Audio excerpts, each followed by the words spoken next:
Okay. Hi everyone. My name is Ronit Glaser, and I work in Magen David Adom in Israel in the Jerusalem region. I've been working there since 2001, started volunteering even before that when I was 15 years old. I could tell you a bit about Magen David Adom. It's the Israeli National Emergency Service, emergency ambulance service. It's been that way since 1950. We have 33,000 volunteers and around 3,000 workers. We have 1,400 ambulances, including mobile intensive care units and also life support ambulances, regular ambulances. In addition, we have motorcycles and bicycles and boats and helicopters and a bunch of different things, which are all there for one purpose, which is saving or at least helping lives. I am very proud to be a Magen David Adom worker. When I started volunteering at the age of 15, I straight away got the bug and felt that since I'm able to deal with this kind of stuff, I kind of have to do it.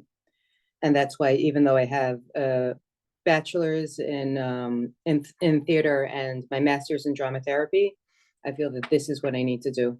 This is the way that I can best help other people, and that's what's important to me in life. So I want to take you back to October 7th, which is the day the war began. And I have a PowerPoint that I will share with you on this. Share. Okay. So this is a bit about what happened on October 7th. How does this work? Right, let's see. Yes, okay. So at around 6:30 in the morning, we began having sirens all over the country, or they started down south and then they reached all over the country. Red alert sirens about rockets being sent to our country. Very quickly we understood this was something way above normal situation, because we do sometimes have sirens, but not on this level. I was at home asleep with my daughters at that time in Jerusalem, and slowly but surely understanding how serious the situation was, Magen David Adom made sure to man all of the 1,400 ambulances we have and started sending whatever teams they could down south. A bit before 8 o'clock, I received a call. I received a call from my friend overseas, from my friend who was up north actually, and he said, "How can you still be asleep? The country is on fire." I said, "What do you mean?" He said, "There are terrorists all over the place. There are sirens, there are rockets." I said, "Okay, whatever." And I was lucky that he called and woke me up, because around 5 minutes later, there was a red alert siren in Jerusalem. And I woke up both of my daughters, who were 12 years old and 9 years old. And I brought them to our kind of safe room at home, even though it isn't really that safe. And one of them was crying. The other one was running to bring the dog into the safe room with us. And then we got a WhatsApp in the dispatch group saying, everyone come in right now. And without even thinking, I called her and she answered, which I'm very surprised. First of all, because she keeps Shabbat. And second of all, because now I understand the crazy situation she was in. Saying, "I'm going to come with my girls. Is that okay?" And she said, "Yes, just come." So I organized my daughters as quick as possible.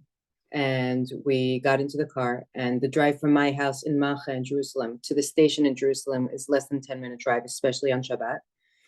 And in those 10 minutes, we had to stop the car 3 times and lie on the side of the road because of the red alert sirens. I had both of my girls lie down, and I lay on top of them with my hands on their heads to keep them safe. And my 9-year-old said to me, "But Ima, who's going to cover your head?" worrying about my safety. And I told her, as long as you two are safe, I'm safe also. When we reached the Jerusalem station, I'm happy to say that our dispatch is 3 floors underground in a bomb shelter. So I could bring my daughters there and I knew they would be safe. I brought them down and I sat them down in the kitchen, which is still in the bomb shelter. And they had the iPad, and I told them that I'll be out as soon as possible. And they knew the drill. Every once in a while, there's some sort of situation that I need to go in for a few hours, and they wait for me. And they had their food, they had the iPad, and I went in. As I walked in, people said to me, be prepared. This is nothing you have ever dealt with before. And I was like, yeah, whatever. I mean, I've dealt with mass terrorist attacks. I've dealt with treating my family, my friends on scene, on the phone. I'm sure I'll manage. Little did I know what was waiting for me. Before I even got to answering any phones, any phone calls, there was another siren in Jerusalem, so I needed to go on the loudspeaker and call everyone down to the bomb shelter. Now, everyone, especially Israelis, talk. Whatever they hear about, they talk. And they don't, it was a very early state, so no one knew exactly what was going on. It wasn't called a war yet. But little did I know that calling them all down to the dispatch, to the bomb shelter, I was actually bringing the war to my daughters before 9 a.m. I kept on asking everyone who came into the dispatch center if they saw my girls, if they're okay, and they all said, yeah, everyone's playing with them, they're great, whatever. And I didn't really believe them, but I knew that my girls are strong. So then I started answering phone calls, and I found out very soon afterwards how bad the situation was. Turns out that part of the orders that Hamas got on their mission was to first make it impossible for Magen David Adom to treat patients. This is what you can see here is on the right in Arabic, and what's typed out here translated to English, that they were sent to Sderot straight towards the Magen David Adom building in order to control the building. And that was a lot of their orders. And we had on that day 14 Magen David Adom people murdered, 3 of them as paramedics or ambulance drivers, and the rest of them as soldiers in the army, the Magen David Adom people. This is them going into one of the kibbutzim, and as you can see, they're walking straight towards where they know the ambulance is, because these are people who were actually their friends and knew the kibbutzim, and straight away, first of all, take down the ambulance. This is a scene from Sderot. As you can see here, the terrorists entered Sderot, shot that black car at the entrance. We're planning on heading straight towards our station as they try to hit anyone and everyone on the way. And you'll see in a minute in the red circle on the bottom, that is where we'll see in a second a shot fired, and you'll see what passes by them as that happens.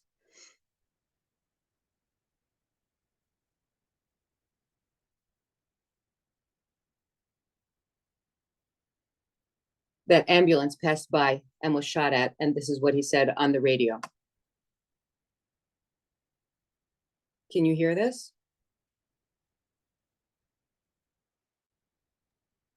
No.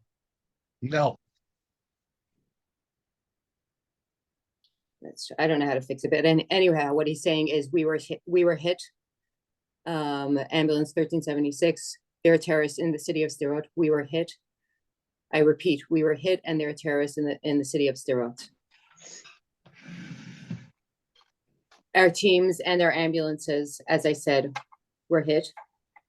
And we continued going forward and sending the fastest response we possibly could, because in Magen David Adom, we were prepared for the fact that any Chag is a chance, is an option for for something to happen. We didn't know if it would be terrorists. We didn't know if it would be the random problem at a hotel because everyone's on vacation. Before every Chag, they ask each worker and volunteer where they'll be over the Chag and make sure that most of the ambulances are manned. That way we were able to very quickly respond to what was happening here.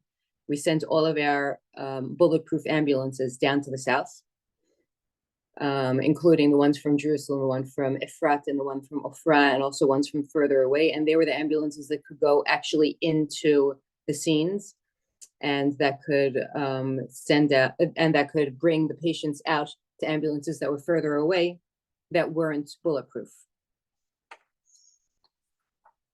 These are 3 of our team members who were hit and killed that day.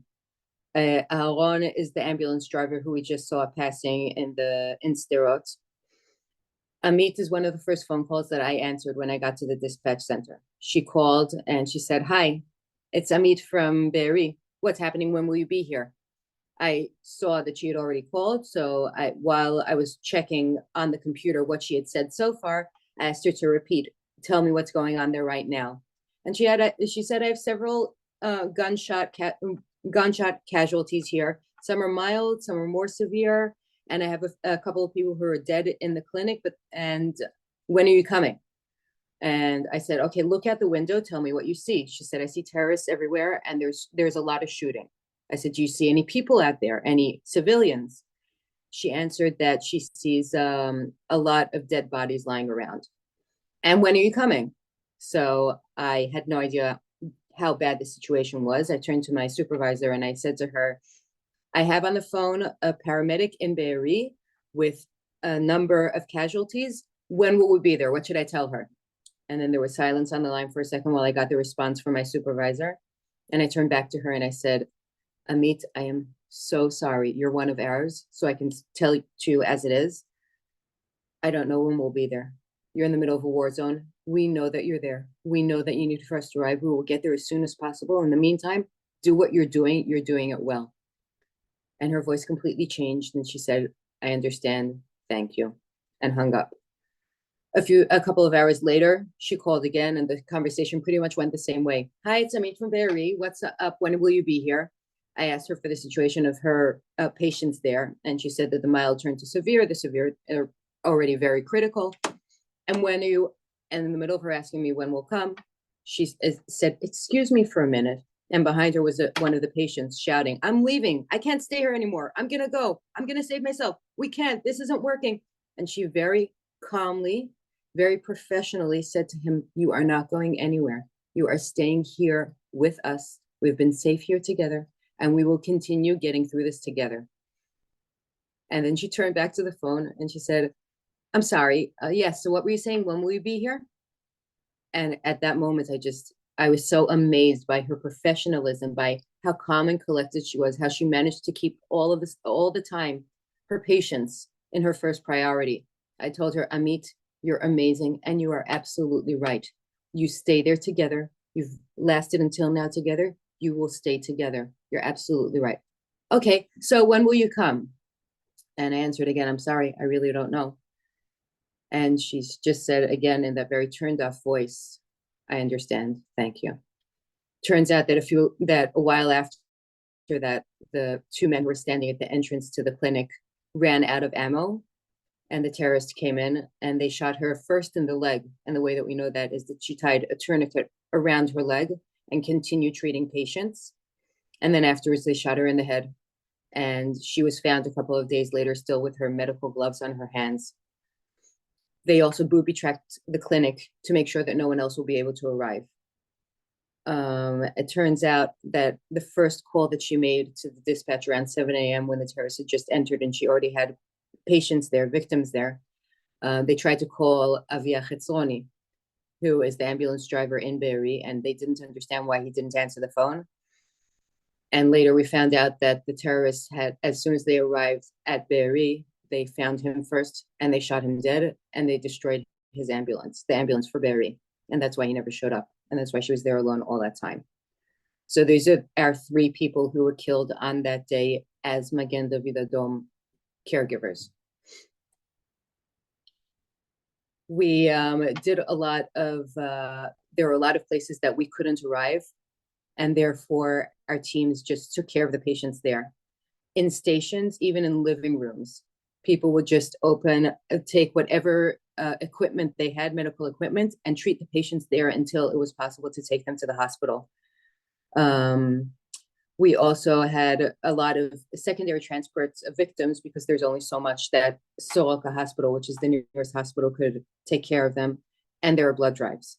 The blood drives were something amazing. I can tell you from sitting down in the dispatch center, we sat there in this darkness for a very, very long time. It felt dark. I mean, the lights were on, but it felt like we were sitting in this darkness. And in Jerusalem, they'd opened the blood bank in the middle of the day.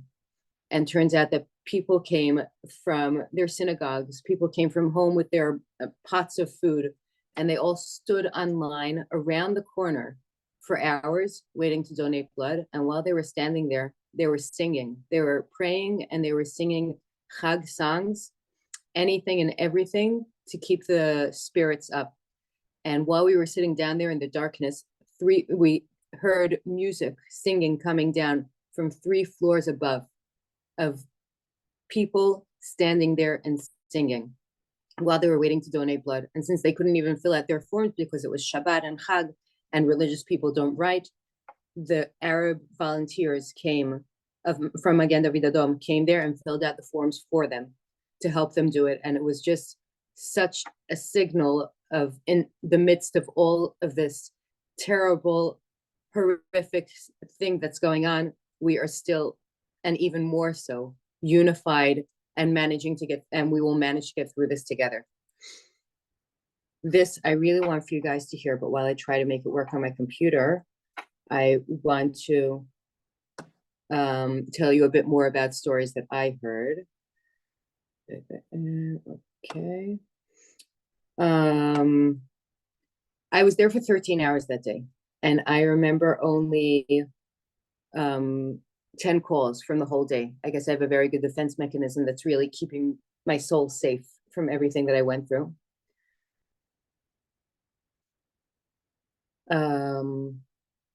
I don't know what that means to check off share with sound. I think I also, maybe because I turned off the sound on my computer, it doesn't work. But my girls were still in the kitchen the whole time, and they just wanted hugs. So I kept on telling them they can come and meet to get a hug as soon as they feel the need for it. And I got a phone call from a woman in Netanya telling me that she's standing next to her pregnant sister, and the sister's husband was in the music festival in Re'im, and and they know that he's hiding there somewhere, and they just want me to call him to see how he's doing. And as I called him and he answered the phone, my 9-year-old came into the dispatch center to get a hug. And when he answered, he was whispering and he sounded like he was about to faint. And I asked him how he's doing. He said, I hear Arabic all around me, and I heard the gunshots in the background, and I'm hiding behind a tree. I hope that they won't find me, but I'm not sure. And I said, okay, are you injured? Because that's the one thing I can do. I can explain to him how to take care of his injuries until someone hopefully reaches him. And he said, I have something in my legs, but I can't look down. I'm looking straight forward. I can't look down. I can't do that. I said, okay, if you can't do it, then don't do it. I want for you to just look straight forward and think about your wife and think about your unborn child, how much you love them, and how you will stay strong for them so that you can get back to them. And the man started crying, and within a few seconds, he faded away. And I'm pretty sure that was the moment that he died. And when I hung up the phone with him, my daughter was still standing next to me, and she said, but Ima, you wrote he's about to faint twice. That was the one thing she was able to absorb from my conversation. I gave her a big hug, and she went straight out. And a minute afterwards, my 12-year-old came in also to get a hug. And as she was coming close to me, she heard the guy next to me just receiving a call from a house that had a direct hit from a rocket. And the guy next to me shouted on the phone, did you say both his arms and his legs are amputated? And my daughter just said, I love you, bye, and ran back out of the dispatch center. A different call that I want to try to make sure that you can hear now. A friend of mine received another call from a 9-year-old hiding in the closet with his 6-year-old sister. Their mother was shot dead in the living room. Their father was shot dead at the entrance to the house, and their 3-year-old sister was kidnapped. And the 6-year-old who was in the closet with him was covered with blood. It turns out that it's their mother's blood and that she was okay. But my friend finished the conversation and couldn't continue. She felt that she needed to take a breath. And luckily, even though usually on a Shabbat there are 5 people in the dispatch center, this day, as soon as they asked for us to come in, we were 75 workers who arrived at the dispatch center to help and to be there. So as soon as she needed for someone to replace her, someone arrived and replaced her. And she went out and she talked to whoever was around her, crying, shouting about the call that she had just received. And they kept on trying to shush her and pointed behind her, and she didn't realize, but my daughters were standing right there hearing everything that she heard. Let's see if this will work now.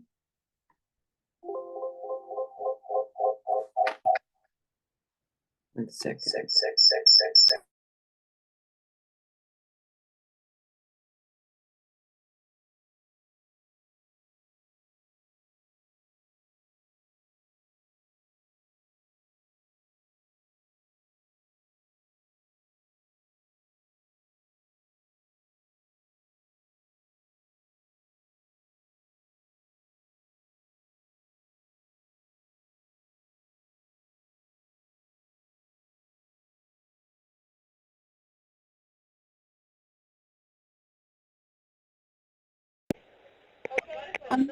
הלו, הלו, היי, זה רוני ממד"א, מה שלומך? בסדר. תקשיב, קודם כל, איפה אתה נמצא? בכפר עזה? כן, איפה אתה? יופי, תקשיב. כרגע יש עומס של קריאות באזור, עושים את המקסימום להגיע, צבא חסם חלק מהמקומות. עכשיו, אני מבין שאתה בלחץ, אני צריך שתהיה איתי, ותהיה העיניים שלי, אוקיי? כרגע אתה הסתתרת בתוך הארון בבית? כן, מעולה. איתך יש עוד את אחותך, נכון? כן, בת כמה אחותך? 6. בת 6, יופי, מעולה. כמה ילדים אתם סך הכל בבית? עכשיו 2. אתם רק 2 ילדים בבית? כן. אוקיי, אתה ואחותך פצועים? לא. אוקיי, בוא תגיד לי, אתם הייתם לבד בבית או היו איתכם גם הורים? כן, היו איתם גם הורים. מה עם ההורים? אתה, בבקשה, כשאתה מדבר איתי, תלחש. ככה שאני אבין, אבל לא לדבר חזק. אוקיי. אמא, בהתחלה אבא שלי יצא החוצה, הוא יצא למיגונית, ואז חייל נכנס והרג את אמא שלי בתוך הבית, ואז הוא בא אלינו ואמרתי לו שאמא מתה, ואז רצנו למגונית, ואז בדרך הרגו את אבא ואת אחותי. עכשיו נשארנו שתינו. אז אני, סליחה שאני שואל את זה, כרגע ירו באבא שלך ובאמא שלך? כן. אוקיי, בסדר. מה שאני מבקש ממך, תהיה איתי. איך קוראים לך? מיכאל. מיכאל. קודם כל אני חייב להגיד לך שאתה אלוף עולם, בסדר? הקור רוח שלך לא ברור מאליו. כרגע אתה היחיד, המבוגר הכי שנשאר. אני מבקש ממך שתיקח כמה בגדים, תשימו עליכם, תתחבאו בארון, אוקיי? ולשמור על שקט מוחלט. טלפון תשים על שקט, שהטלפון יהיה כל הזמן איתך, אבל על שקט, אוקיי? כן, אבל... כמה סוללה יש לך? כמה סוללה יש לך? יש 2 טלפונים, אחד עם 36 ואחד עם... לא יודע. סבבה, אז שתיהם שיהיו על שקט ומול העיניים שלך, כדי שאם מישהו מתקשר, אתה ישר אומר לי. ילד בן 6 וילדה בארון. בסדר? אנחנו מנסים להגיע כמה שיותר מהר, בסדר? איפה אתם?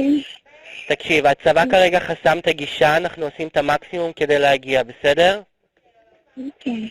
טוב, אתה אלוף מיכאל. אם חלילה משתנה משהו, אתה מתקשר ישר 101, בסדר? 101? 101, טוב? טוב. ביי.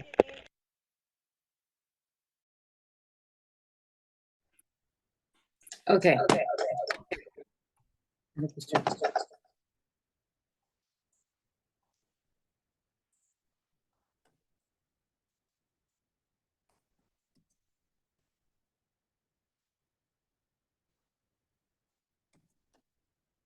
Sorry, just 1 second.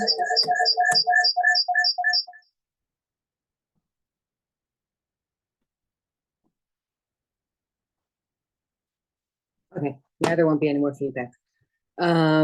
So a few things that there were in that call that really emphasize what we had to deal with on that day are, first of all, the fact that we needed to instruct people to do things that we've never had to instruct before. We know how to instruct how to take care of injuries or illnesses, but we do not know how to instruct how to hide from terrorists or what to do in case of a terrorist arriving. And that was something that we just needed to use our common sense to explain to this 6-year-old, to explain to a 9-year-old whose father his legs were amputated and she was the only one who stayed alive from the bombing and different stuff like that. Another thing is that we're used to always saying the ambulance is on its way. We have this order of saving lives that we receive the location and we straight away send the ambulance. And while the ambulance is on its way, we get them all of the information and we instruct people how to help medically until the ambulance arrives. And on this day, we could never say that the ambulance is on its way, and we could never know if the ambulance would arrive. And for me personally, the feeling that I got all day long was that no matter how hard I'm trying, I'm not managing to do my job. My job is, I'm trying my hardest. I'm trying to help as much as I can, but the ambulance won't get there. And many of the people who I speak to will probably die or had died already. And there's nothing that I can do about it.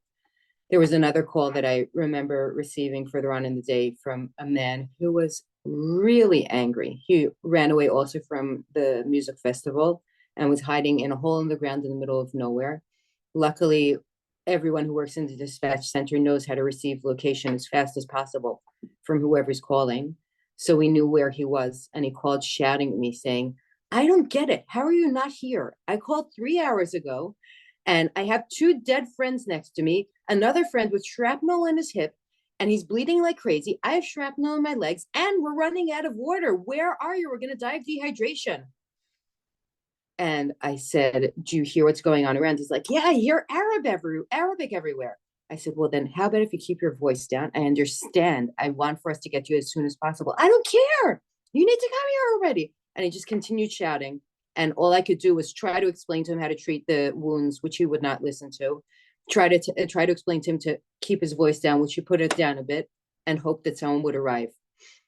And there was a lot of frustration that day in the dispatch center, outside of the dispatch center, throughout the whole country, that no one can see, like, understand where this came from, how this happened. And it was just straight away respond however we know how to respond to, in whatever way we can figure out to respond in such and as fast as possible.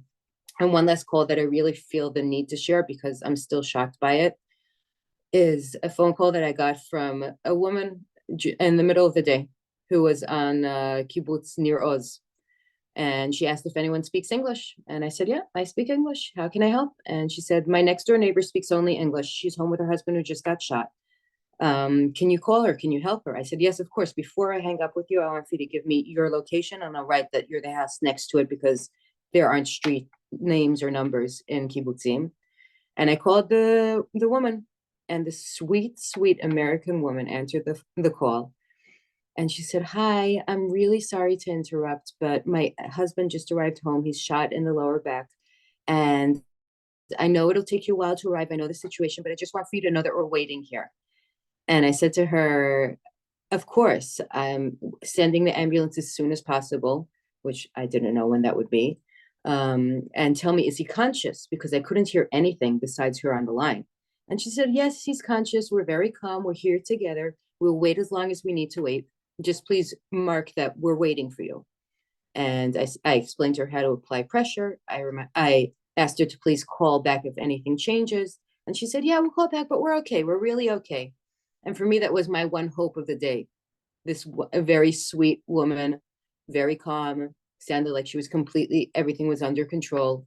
And that I was sure that they survived that day. I was sure that they managed to get out of there and everything was fine. Little did I know, 3.5 weeks later, when I was working again, or still working, however you want to call it, I received a phone call from the missing persons headquarters or something like that, asking me to hear the recording of a conversation from that day. That's way over my paycheck. I patched them through to the head dispatch center, and I muted myself and listened to the conversation. And in the conversation, he said it was, this woman is from Near Oz. It was a conversation in English. It lasted for around 144 seconds. And the phone call was made out from your dispatch rather than her calling you. I connected the dots, and as soon as they finished their conversation, I called the same woman back who I patched him through to. And I said, "Did you look what he was talking about? Could it be a conversation that I received?" And she said, "Yes." And turns out that still, even now, this woman is missing. She and her husband are missing and they don't know where they are. And to me, that's to think that for 2 months, no one can find this sweet, calm woman who had everything together is, I just can't understand it. So on one hand, this was a day of devastation that lasted for a long time. And I hope that sooner or later we will manage to continue growing from it and be stronger. But on the other hand, this day was a day that I saw a lot of unity inside Magen David Adom, unity of all of the Israelis coming together, and unity also of Am Yisrael, that I really, really straight away felt how everyone is together with us, no matter how far away you live, no matter what country you're in. We feel the love from everyone. And for that, I want to say thank you to you guys for listening to me and for being part of this awful situation that we're all dealing with. You're dealing with it here with anti-Semitism, us dealing with it in Israel, us worried about the anti-Semitism overseas, you worried about the war in Israel. I really feel that we're all just one big heart, that we'll get through it together and we'll continue strengthening each other. So thank you all very much. And if anyone has any questions, I'm more than happy to answer.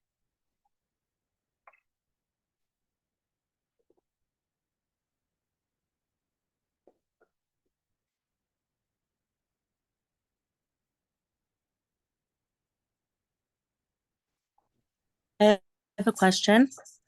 Yeah. Yeah. So was the reason why you couldn't send the ambulances, I don't know if I missed it, but was it because it was just too dangerous to send them out? Was that the pause or?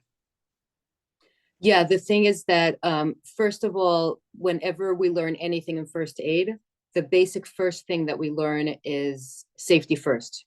Before even checking if someone's conscious breathing, safety first. And it's the same situation, even in a situation like this. So we have to make sure that our teams, as much as possible, even though there were situations that our teams weren't safe, we need to keep them as safe as possible so that they'll be able to continue treating other teams. We had to wait for the Army sometimes. Sometimes people tried to do it on their own, but the most important part was to stay safe. There's a question in the chat that asks, how do you know English so well? I was born in Pennsylvania. I made Aliyah when I was 12 years old, 3 years before I started volunteering in Magen David Adom. So my daughters also speak English. How are your girls? They are trying to hold it together. They're very strong. We're definitely a Magen David Adom family. I mean, when my daughter was in kindergarten, she said that her friend was injured and she had to be there and help him because her mother works in Magen David Adom. The first week and a half or so were very difficult for them. They had a very hard time sleeping. I mean, they were really in the trauma. But I'm happy to say that we have a very open channel, and they both spoke to me. In the beginning, I spoke for my daughter, saying to her the emotions that I'm sure she's feeling. And we started venting that way. A week and a half after the war started, they opened a daycare center in the station. And the first day that my girls were there was very therapeutic for them. And that night was the first night that they both slept a whole night. In schools, as soon as they went back to school, I let their teachers know that they had experienced the war in a very different way than the other children. And straight away, they connected them with a therapist in the school, and they both got treated there. And it's going to be a journey, but they're very strong, and they really feel that they understand that this is the right thing that we need to do, and that we will continue being strong for each other and for everyone else.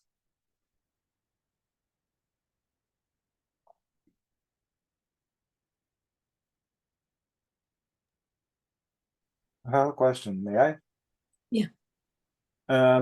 My question is about your co-workers, the staff that work with you in all grades, because now we are seeing something that is not quite accepted by lots and lots of combatants, that is shooting the Red Cross. It's normally, even in the Second World War, they avoided to shoot the rescue airplane. So this time the things are quite clear. They are really targeting the ambulances to not allow people to be healed.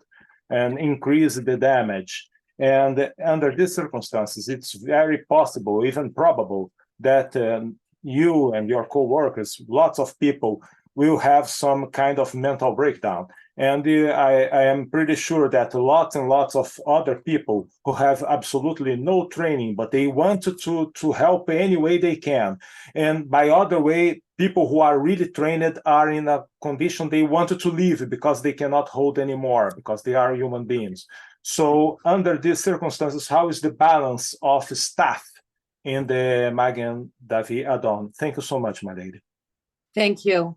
The staff, we first of all have a team that's called Chosen, which I guess means strength or something like that. That's always been there for us. They have it in every region in Magen David Adom. That as soon as this thing started, they reached out to each and every one of us. We had group meetings and personal meetings and just meetings over a cigarette or a cup of coffee to vent and to see how everyone's doing. In the first few weeks of the war, we were many more workers than were needed on shift every time. First of all, because we didn't know what to expect, what might happen, what might come. And second of all, because a lot of people had their mini breakdowns and needed to go out for a break. A lot of our team members have, since the war began, gotten license for a gun and walk around with a gun to feel stronger. And I'm happy to say that I don't know of even one worker who had a complete breakdown. I can say that in Jerusalem, when I was working 2 days after the war began, there were the missiles that hit around Jerusalem, and I was on shift again. I was sending out the ambulances that day, not answering the calls. And as the rocket hit around Jerusalem, my phone rang, and it was my 9-year-old on the phone. And I knew that she was safe. I knew exactly where she was. And I saw her name, and I started crying. And I handed the phone to the supervising paramedic of the Jerusalem region. And I told him, I need for you to answer. I can't talk to her right now. And he said, I'm too busy. And then he looked at my face and he took the phone and he answered it. And he told me that she's okay and she's safe. And I could not stop crying. I ran the scene of the missiles hitting in Abu Ghosh, in Har Adar, in Beitar Elit, speaking to the ambulances on the radio, speaking to the head dispatch, speaking to everyone while I was crying. And I couldn't hide it. I wanted to stop it. I couldn't. And that was kind of like my breakdown, one of my breakdowns. And we all understand that it's healthy and it happens. And there's no way to be complete robots, even though I must say that there are days that I wish I would be a robot. But we're all still in fighting mode. We're not ready to be post-traumatic yet. We're not ready to be in mourning. We are still in fighting mode, still prepared to deal with whatever will come, so we won't be caught off guard again, and so that we'll be able to do our job as best as possible.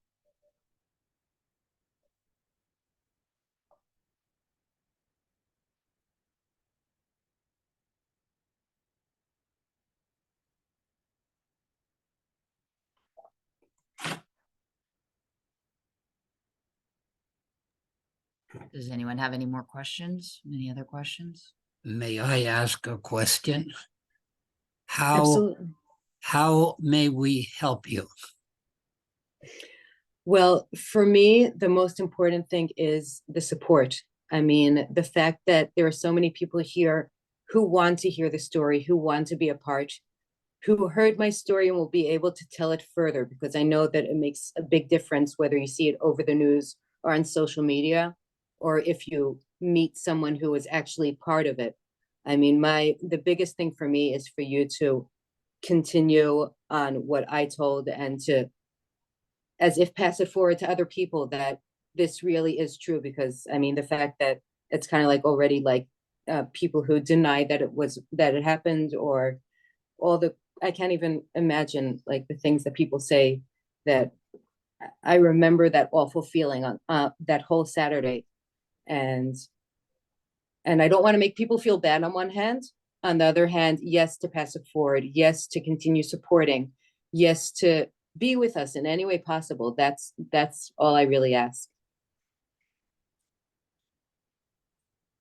And is there a place we could donate to Magen David?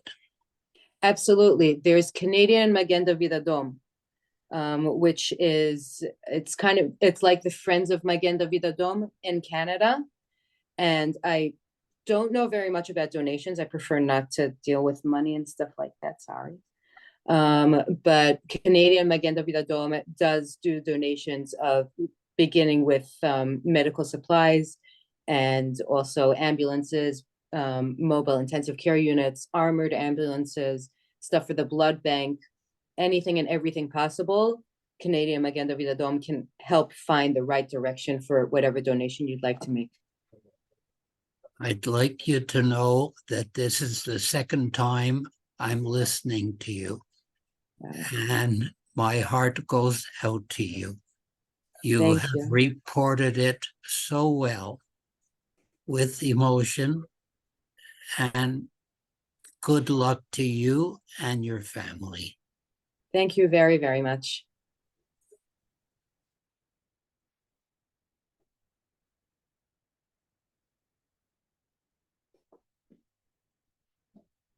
There's a question in the chat, Ronit. It says, why didn't you tell them that the army with their own paramedic will be there? We didn't know. We didn't know if and when the army will arrive. We knew that a lot of army bases were hit. I, as the Jerusalem dispatch and not the main dispatch, didn't know exactly the situation with the army. I was sure that the main dispatch was in touch with the army. And I know that the army for a week later still used the locations that we received in order to find bodies that we knew were out there. But on the day of October 7th, we had no clue if and when the army would arrive with their paramedics. The army paramedics are actually Magen David Adom paramedics. They all get their training in Magen David Adom. We did use also their helicopters to arrive at some of the hospitals that were made in synagogues and stuff like that. We did use their help as much as possible, but they were also in the beginning very confused and trying to get more people, as many people as they could, but it took a while because they had to take people from home and get them into the army and get them whatever supplies that they needed from the army. And because I did national service, I don't really know what that means, but I realized that it takes a few hours. While I was working, there were even people who, like women who work with me, whose husbands were sent out to the army on that day. And I was just texting with someone who's been in the army for 62 days ever since it began, with his girlfriend waiting for him at home.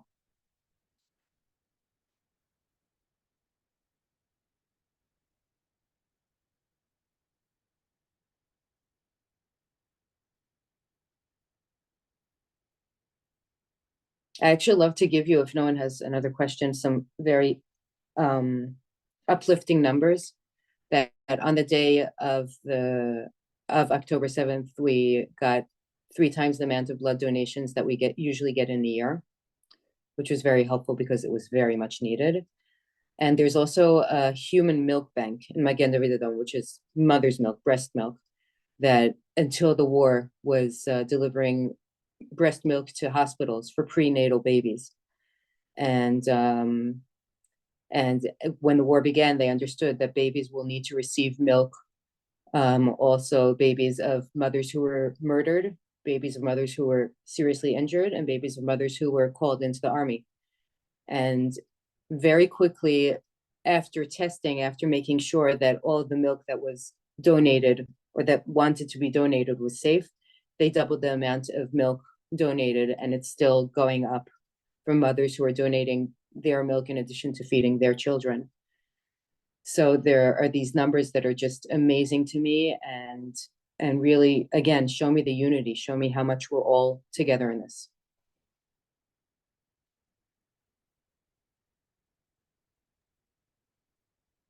Hi, Hi. I have a question. I was a paramedic in the army in the 70s, and I understand that there's a separation between the army and the Magen David Adom. I don't recall seeing Magen David, okay, in war zone. Okay, so how do you split the job between the army and Magen David? I know that you couldn't be there okay, on the kibbutzim and everything. It was the job of the army, but not Magen David. So how do you work? How do you split the job between those two? We The first of all paramedic had from the army and the paramedic from the Magen David. we had some paramedics were already inside the kibbutzim, were already there, Yes, like okay. Amit. Sure. We have other paramedics who were sent for what in the beginning they thought was something small and turned into something big, and then were locked inside the kibbutz with the patients, with the victims.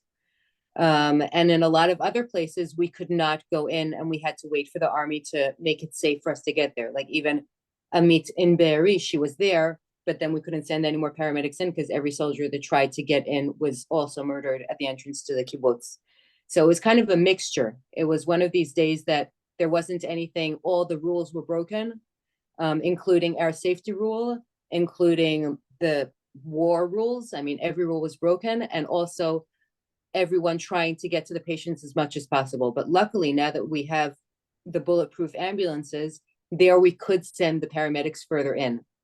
There they could go into Sderot and Ofakim and areas that there was actual shooting at the same time that they were there, and inside their ambulances they were safe, and soldiers would bring them patients to their ambulances. So you are saying that there's coordination now between the army and Magen David? Yes, there's much more coordination. We are also not in war. We do a lot of work together. We do training together. Now the paramedics in the army do their training at Magen David Adom and can continue working with us when they finish their army service.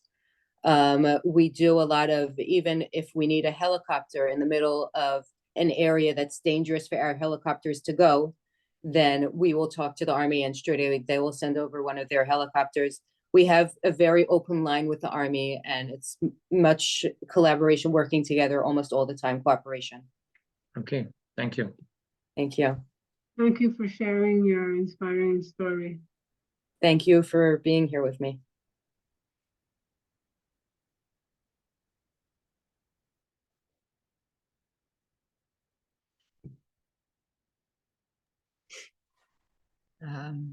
There's no other questions. Ronit, do you have anything else you'd like to share with us? Otherwise, we're going to, you've, I'm sure, really moved all of us here, and our heart goes out to you, and it's incredible.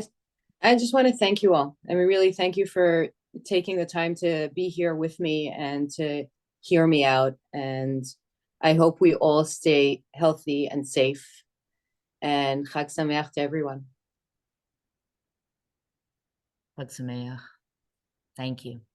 Thank you. Chag Sameach.